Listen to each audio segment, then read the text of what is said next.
But I've had that more than one occasion. Somebody go, what do you mean I can't? Yeah, I can. See, look, click, click, click. There. See? No, that's not. I'm not saying you. Okay.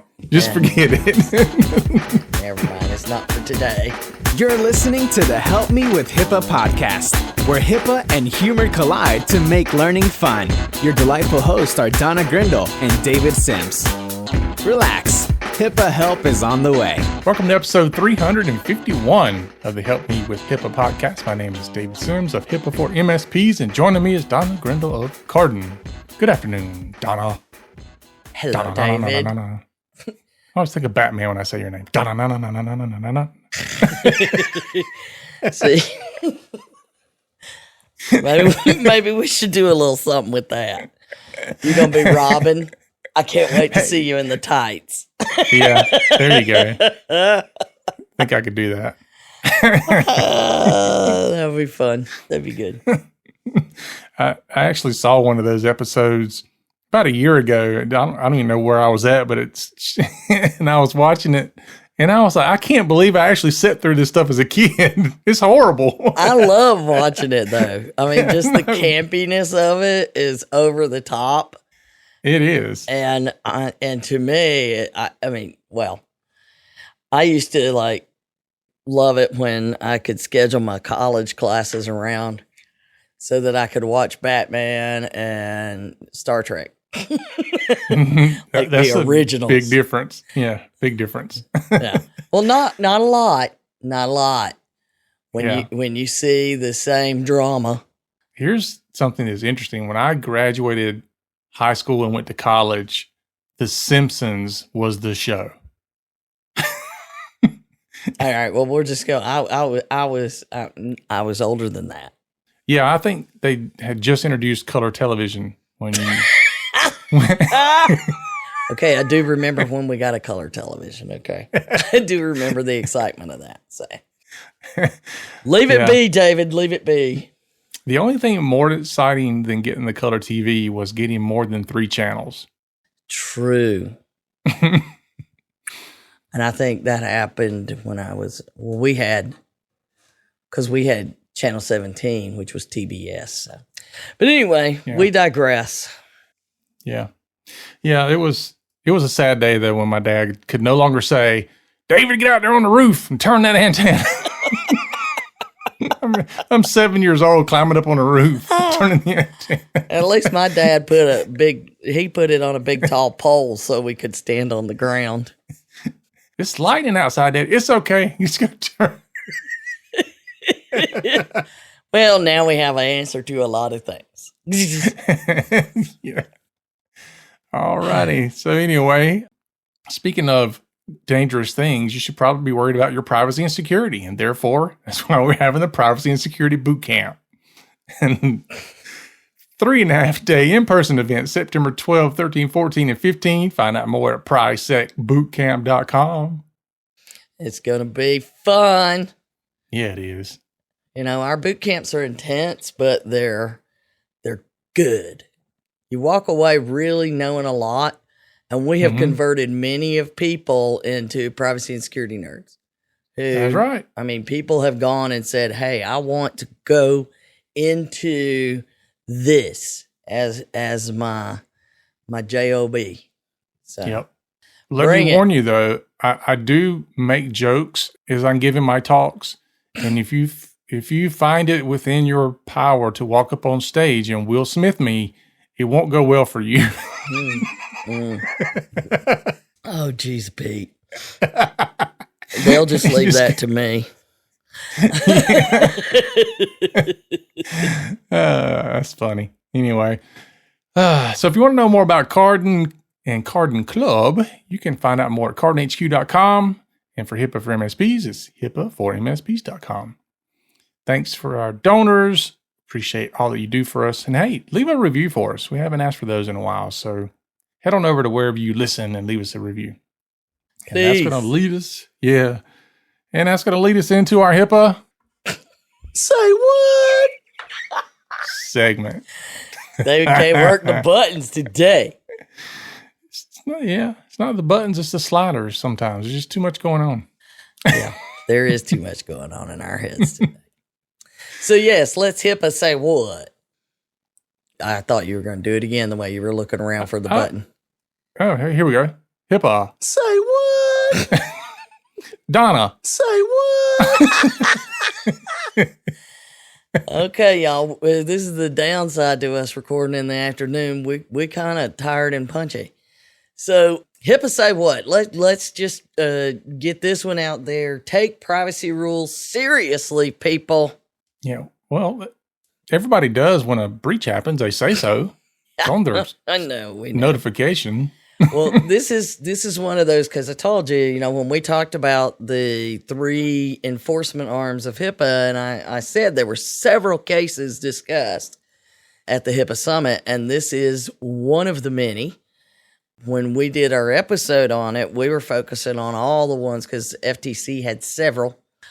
Was focusing on those, but I don't want to miss the opportunity to remind people that HIPAA does have, as we mentioned, the DOJ. Mm-hmm. The DOJ, the David of J, because he's Doge. J. David Sims. That's right. So, but you can go to jail and have fines that you're hit with. And so you can go to jail up to 10 years, $250,000 fine to you, the individual, for your behavior. If you need incentive to control yourself and not abuse the privileges you are given in order to do your job. And this is where people for some reason, well, I go to church with her and I just want to see how she is doing. What? No. Yeah. So, and you felt comfortable enough that you could do that you used someone else's computer to do it. Yeah, you knew you weren't supposed to. So, this is a case. It was settled last year, but it again is to point out a former. Let's make sure we point this out. They don't work there no more. Former Cedar Rapids hospital employee sentenced for accessing ex-boyfriend's medical records. And the DOJ published their information about it. And, Cedar Rapids Hospital definitely pointing out it's a former employee. It was a patient care technician is what they said the job was. Jennifer Lynn Baker, Bacor, not bacon. I thought for a second the N was just covered.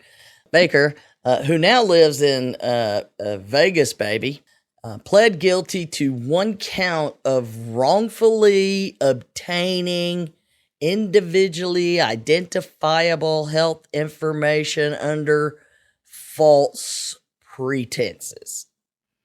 So basically, here's what happened.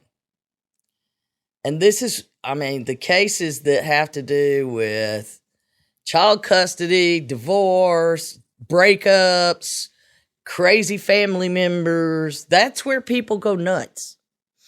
And on multiple occasions between April and October 2017, she used her login credentials to access her ex-boyfriend's medical records. Even though she worked at the hospital, but he was a previous patient, never under her care.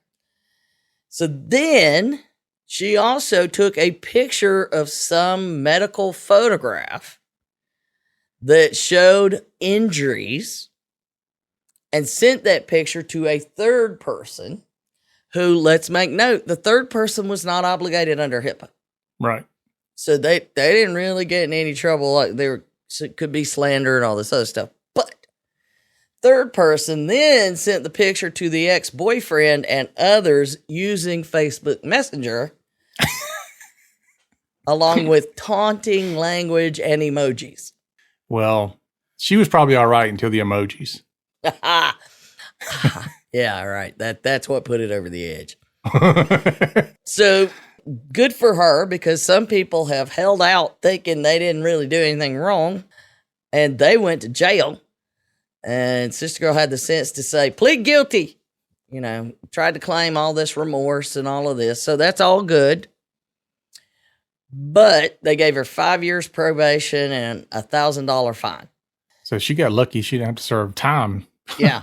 I mean, but still, during her probationary period, she is restricted from employment in which she would have access to private medical information of others.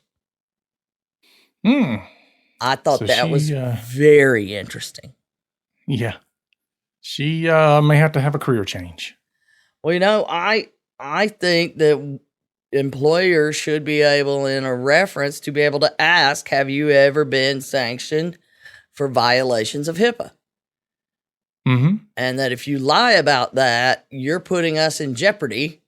I don't want to hire somebody that has consistently had problems. Yeah, that's true. So you need to just go on and fess up. I'm a big fan of that. But in the sentencing, Judge Williams observed that she had, quote, weaponized her ex-boyfriend's private medical information, which is an interesting way to put it, but that is indeed what she was doing. Because she was trying to get custody of their kids. What are you going to do? Yeah, anytime you're dealing with, I mean, it's kind of a terrible mix. You're dealing with a custody situation. On top of that, you got somebody who's got access to medical data. Mm-hmm. And here's what burns me, though, is how many times I've heard somebody say, well, I've got access to all this. Like, as long as I can access it, then I should be able to access, is what they're saying. Yeah. It's like, no. Just because you can doesn't mean you should. That's why we have TPO. Which could be our other thing. HIPAA says you only do it for TPO. Yeah. But I've had that more than one occasion. Somebody go, what do you mean I can't? Yeah, I can. See, look, click, click, click. There. See? No, that's not, I'm not saying you. Okay. Just forget it. Never mind. It's not for today. Yeah. Yeah. I'll come back after I get your printer working. We'll talk about this. Yeah. So they're wrong whenever they tell you that. They are wrong. And do not believe that it is okay. And if you find yourself with this intense desire to do that, which we have just described as wrong, move away from the computer. Mm-hmm. Move away from the computer and stay away from it till you can control yourselves. That's right. Yeah. Freeze and drop that mouse.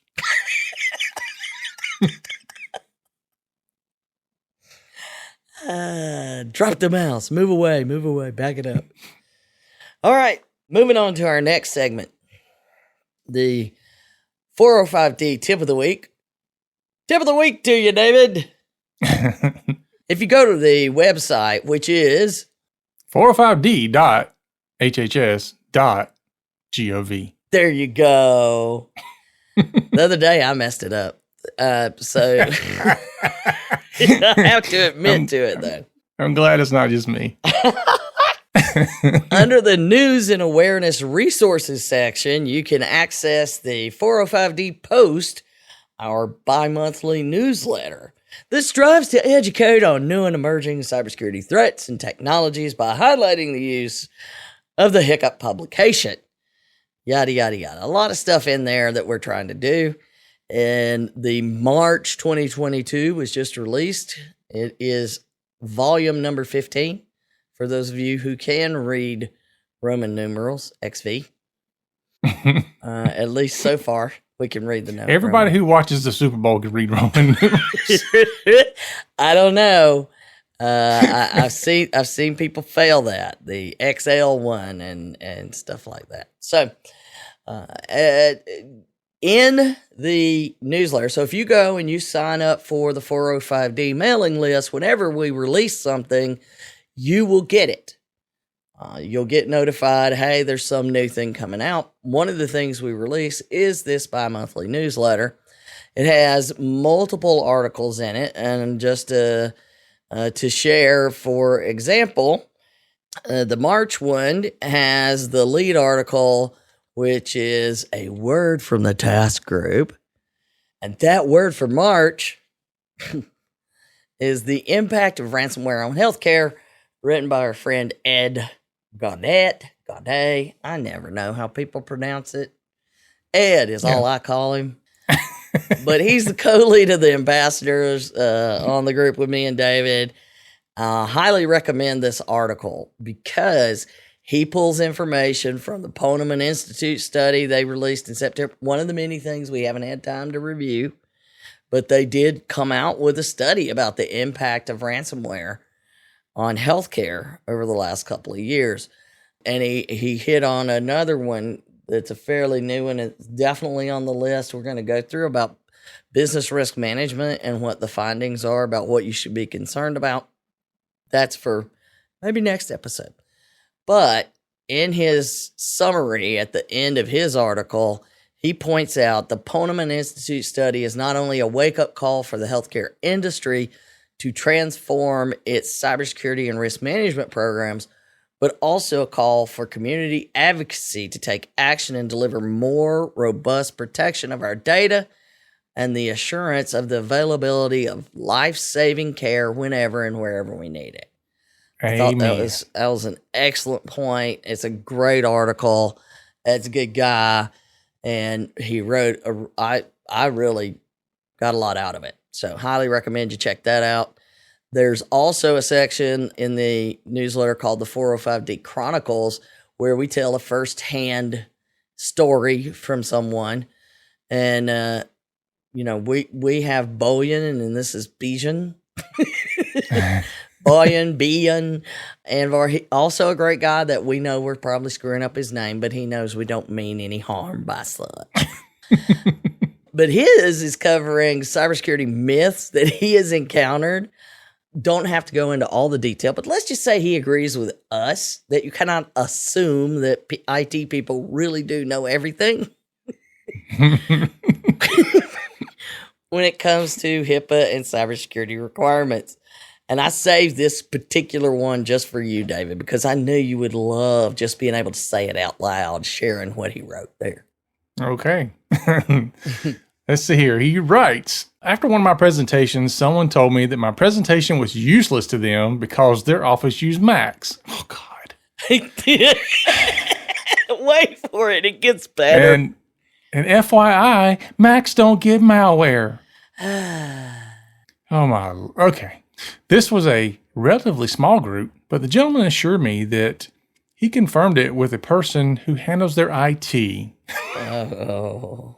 I politely mentioned that it is never a bad idea to get a second or third opinion, and he might want to consider speaking with someone else. This was on a Sunday. The following day, he called me to say he was hit by ransomware and needed help. So I don't like laughing at his pain. The problem is he believed the other IT guy. And I would not, neither one of us would have been so nice to politely say, you should ask somebody else. We would say, they're wrong. They're wrong. Wrong. They're so wrong. You're in trouble. Yeah. That's how wrong they are. And the thing about it is their ignorance cost you. Yeah. Might want to think about that. Yeah. So there's a lot where, that just reiterates it's more stories coming from somebody besides us sharing the same kinds of things that we're concerned about. There's plenty of other great stuff, great articles, keeping you up to date, and also referencing the resources we have available. So sign up for the mailing list to get those regular updates. You can also find the previous versions of all of our stuff on the news and awareness resources, including the 405D posts. And in those, you'll see articles written by David Sims and Donna Grindle. We have written those two, those two quacks. I know. Theirs gets kind of cray-cray. All right. So there you go. You ready for the topic du jour? Yes. 4 takeaways from the Okta Breach. Okra. That's what I like to call them. But no, Okta. Yeah. Okra for those of us in the country. Yeah. So this came out a few weeks ago, not long ago. Yeah. The end of March. It's kind of, it's kind of one of those, one of those things where everybody's freaking out at the same time. because that is a rule. We should all freak almost out together. Yeah. That is a thing. And we were, some people were. The thing about it is, I'm looking around going, well, I don't use Okta. And, fortunately, because I almost did, I had a client that was interested in it. But anyway, I don't use Okta. Mm-hmm. And Okta is a big company. The thing I don't know is what my vendors might use. So I don't really know if this touches me or doesn't touch me. And so I'm waiting around, for vendors to say, hey, how does this affect me? And I'm having to wait around to tell my clients how it affects them because I need to know how it affects me. It's a very nervous waiting game. Yeah. So, in this section, we're just talking about going 3 deep to get to the problem from Okta to another. So imagine our client, let's say David has a client, then David has to find out and Okta finds out. So, you're way down that tail of a business associate to find these. Yes. And we have a client who uses it. Whew. And it's a great product. Oh, yeah. There is no reason not to use the product, even after this announcement. As I like to say, the best time to use a product is after the breach because they looked at everything. They locked it down. I know. Well, and unfortunately, our client who used this tool had another one of their vendors cause a data breach. So they experienced firsthand the stress of that. And like you, they're like tick tock, tick tock, tick tock, waiting. Yeah. The good news is there were only 366 of Okta's clients involved. And they said clearly when they were discussing the blast radius, left of boom, right of boom. We've got all of these things, but the blast radius did not impact HIPAA and FedRAMP customers. So I can tell you, good news. I don't think it would impact any of ours. However, 366 different clients were impacted. We don't know the details of that. We haven't learned all of that. But here's what we do know. David, what happened was yeah, this hacker collective, hacker group, criminal group called Lastpass, but the last S is a $. They published screenshots showing that they had Okta data on May 22nd. And Okta admitted to the data breach on May 25th because it occurred in January. This incident occurred in January. Now, the good news is that the information dumped by the gang, they claim we did not steal the data from Okta. And our focus is on targeting their clients, which is just to make everybody feel better. So the CEO of Okta did tweet in late January that there was after this all came out, then they say in late January, we detected an attempt to compromise the account of a third-party customer support engineer for one of our sub-processors, i.e.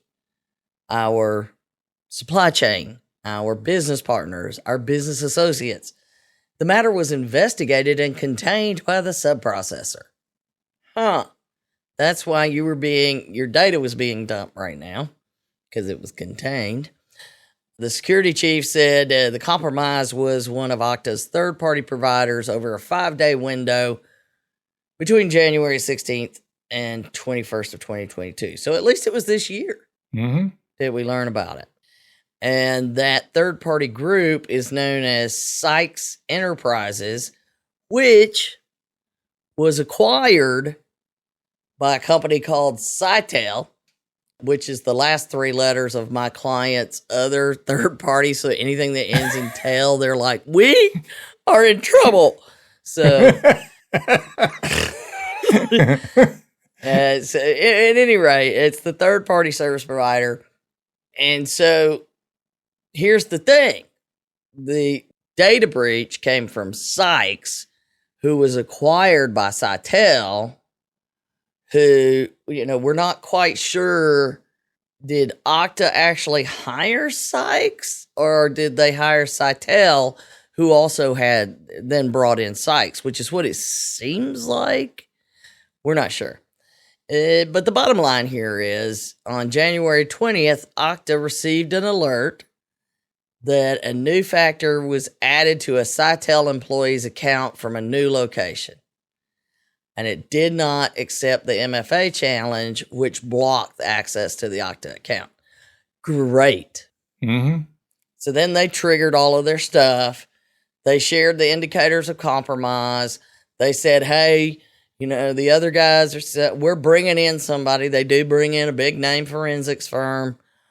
And they got their report back from the forensics firm at the end of February, and then sent the report to Sitel March the 10th. Then they got their summary the 10th, and then the 17th, Okta sees the summary. And then the 22nd is when everything gets dumped and the jig is up. Yeah. So here's the interesting thing is that we're all running around like this is an active compromise that just happened. It's just hitting the news. We're all freaking out together, as I mentioned in the opener, but that's not really the case. No. We're behind. By the time we learn about this, everybody else is like, yeah, this is old news. Wow. We've been dealing with this for 2 months. This? Yeah. Yeah. So on the day, ironically, on the day that the data was released, on the 22nd at 03:30, the data is released. At 0500, because these are all UTC, at 0500, Okta determines the screenshots were indeed from the January incident at Sitel. And at 12:27, Okta suddenly gets a dump from Sitel's like, here's all we know. I'm out.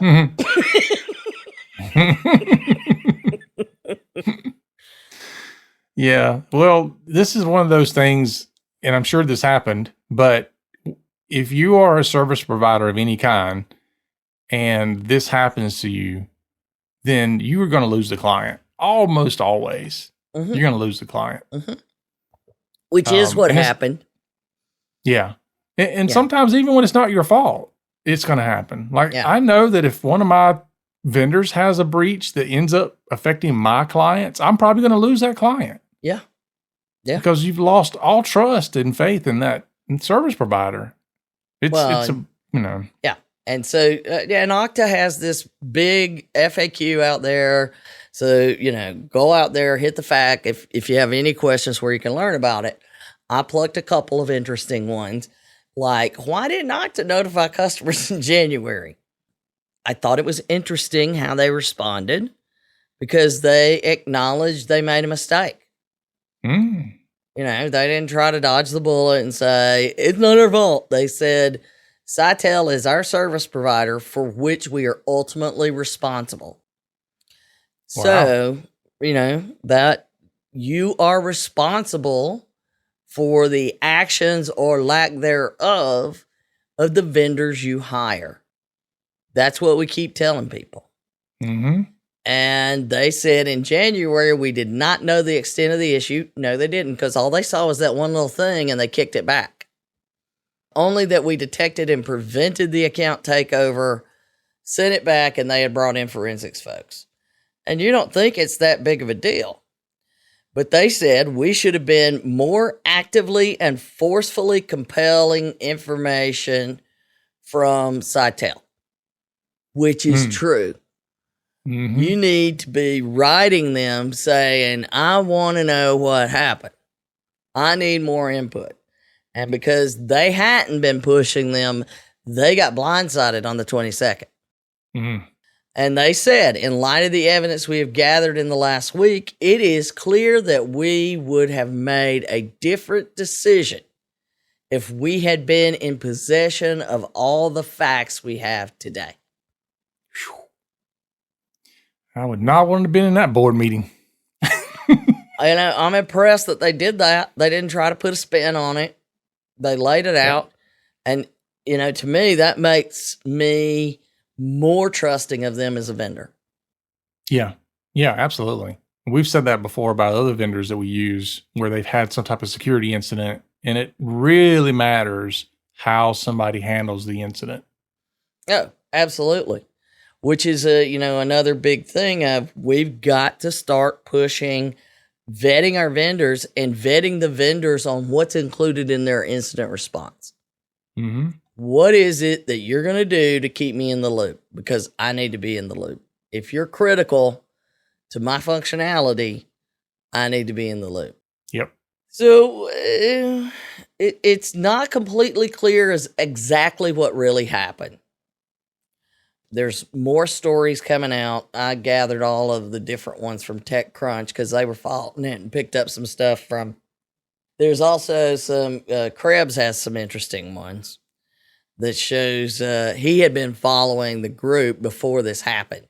Mm-hmm. And he had some screenshots where they were saying actively, we will hire employees of companies to give us access to VPNs in their Citrix. We will pay you. Hello, people, pay attention. Yeah. So they say that Sitel said it discovered the security incident in its VPN gateways on a legacy network belonging to Sykes. Okay. So here we are. We've gotten a merger. We're putting the two companies together and we're just connecting them. Mm-hmm. So right there, I'm concerned about how much you're actually vetting and looking at the security of this company you've acquired. And they were very proud. I mean, it was big news. I mean, it was like a $2.2 billion acquisition. So we're not talking like little bitty company picked up. And it was all cash. Wow. So Sykes has this gaping security problem that is used to come in over this VPN, and they just connect it right into Sitel. They come in over that, and then I got nothing as to why the next piece happens. This is like head scratching here. I know, because you got that one, but it appears that so that was where somebody left a crack in the door. And so they broke open the door, and this is where we tell everybody you must assume they will get in. Mm-hmm. I am so sick of this is a closed network. Is it connected to the internet? Then it's not a closed network. Nothing makes my eyes explode more than that. So the hackers accessed a spreadsheet on Sitel's internal network early on January 21st called domadmins-lastpass.xlsx.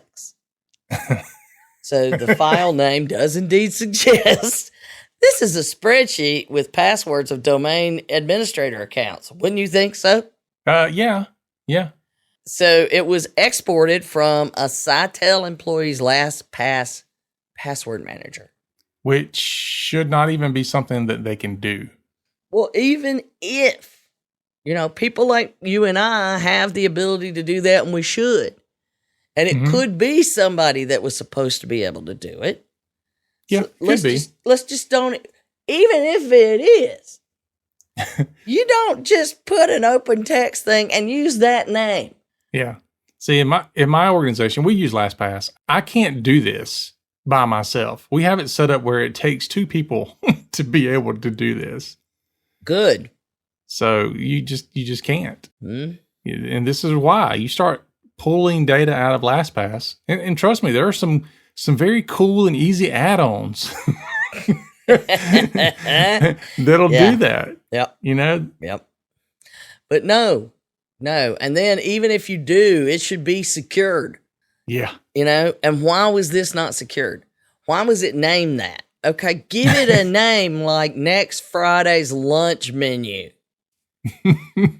Right? I mean, that's just screaming, hey, come look at me. It's almost as bad as having passwords.txt file. It's almost as bad. Yeah.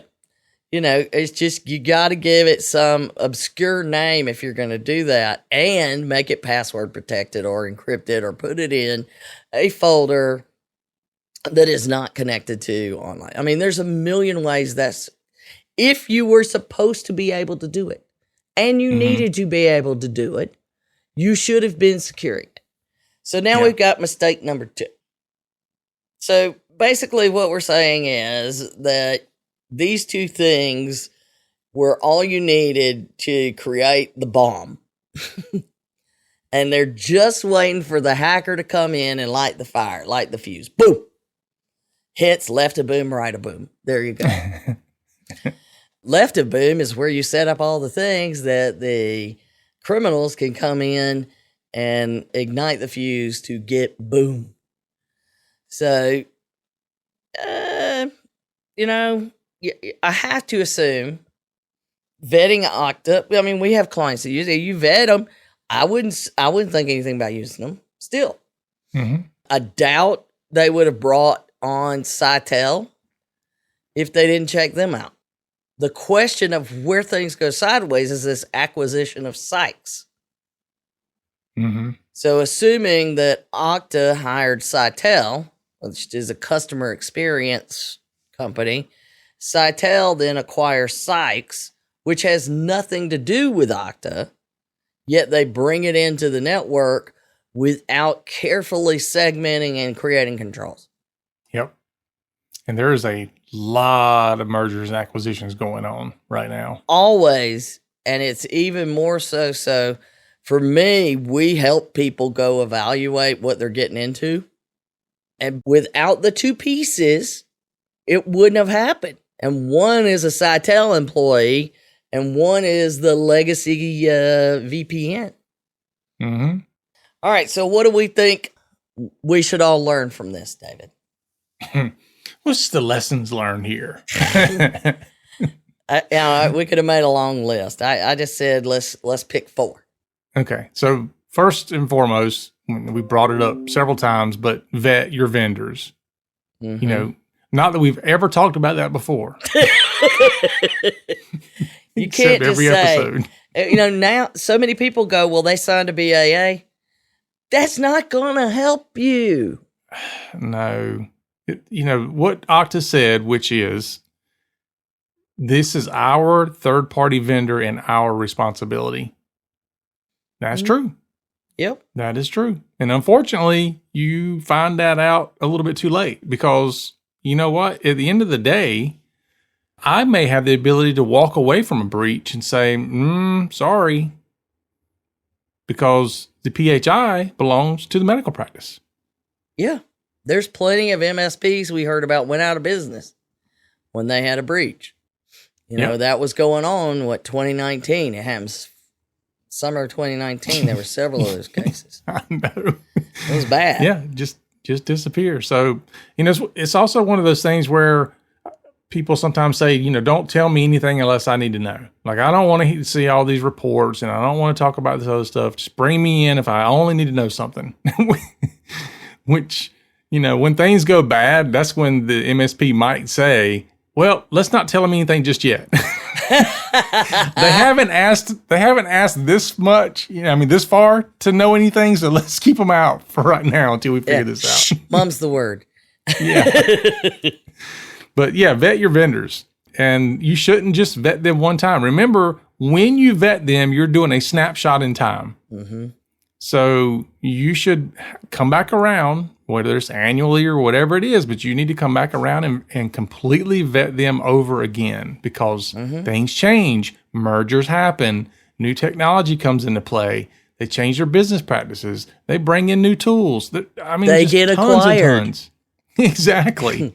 And now the people that acquired them aren't as concerned about security as the ones that you vetted.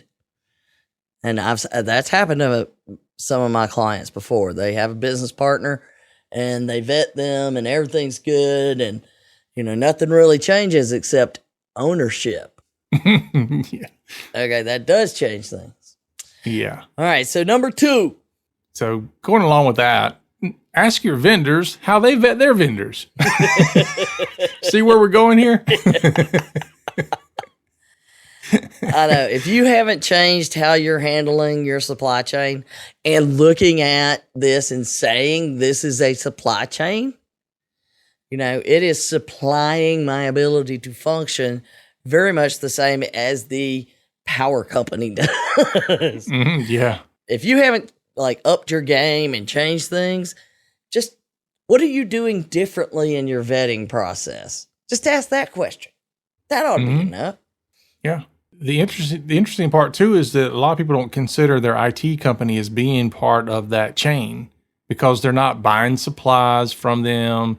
They're not an integral part of their business. They don't think. Oh, we just call them when we need them.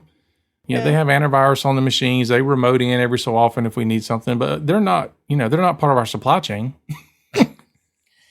If it keeps your business running, it is part of your supply chain. Exactly. If it is connected to your business, it is part of your supply chain. So it is important that if you don't start asking these questions, what will change? You know what'll change? It's probably who owns you. You won't be owned, you'll be pwned. Oh, there you go.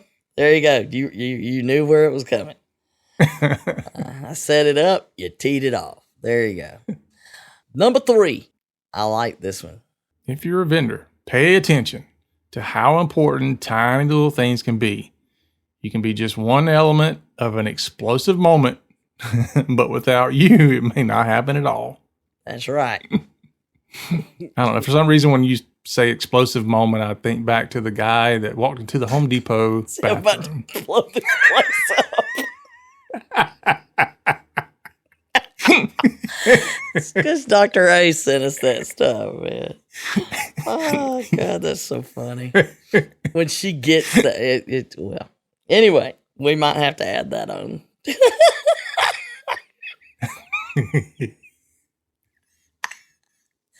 Okay. Anyway, we can't assume that everything's going to be good. It's like you with your Lastpass controls. You put them there for a reason. That's right. Because you don't even trust yourself. I don't either. If I could lock myself out of my email, I would. Yeah, I think we all would do that, though. No. What do you mean you sent me an email? Yeah, I don't use email anymore. If I miss an email, it is, it's me. It's not you. It's me. I go out every day at high noon and look to the east. I see no smoke. Therefore, I got no messages. Oh. And so we move on to the point that it is super important that you don't make assumptions as a vendor when you are doing these connectivity things that could impact your small piece. If you tie it with one other, that's all it takes. And no, you can't just assume it's a closed network unless it is truly air gap, not connected to anything. Mm-hmm. And even then, that's questionable. But go ahead. Yep. Number 4. If there is an acquisition taking place anywhere in your company or with your vendors, you should be asking lots of questions. Mm-hmm. And just send them this podcast. Yeah, just send them this story. Let them, here's what I want to know. Here's the cautious tale. And, there's definitely others, but, why not just send them to this one? It's all in one place. Yeah. So when they say, why are you asking me all these proprietary questions? You can say, listen to this, and then come back with that stupid question again.